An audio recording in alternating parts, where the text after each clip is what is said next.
അത്താഴം കഴിക്കാണ്. അത്താഴത്തിന് മീൻകറി, മീൻ വറുത്തത്, മുട്ട പുഴുങ്ങിയത്. അപ്പം എല്ലാവരും അത്താഴം കഴിച്ചോ? ഞാൻ അത്താഴം കഴിക്കാണ്.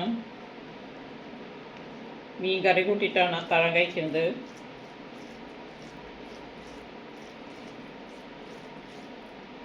നേരം വൈകി. എന്നോട് ഡോക്ടർ പറഞ്ഞിരിക്കുന്നത് നേരത്തെ അത്താഴം കഴിച്ച് 10 മണിയാകുമ്പോഴേക്കും കിടന്നുറങ്ങണം എന്നാണ്. പക്ഷേ ഞാൻ എങ്ങനെ പോയാലും 10 മണി കഴിയും ഭക്ഷണം കഴിക്കുമ്പോൾ.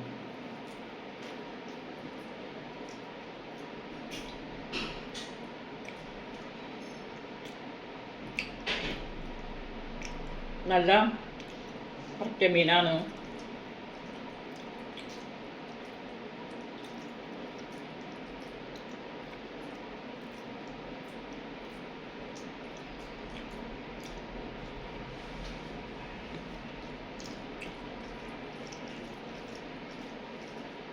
ഞാനിടുന്ന വീഡിയോകളൊക്കെ കാണണേ, ലൈക്ക് ചെയ്യണേ, സബ്സ്ക്രൈബ് ചെയ്യണേ.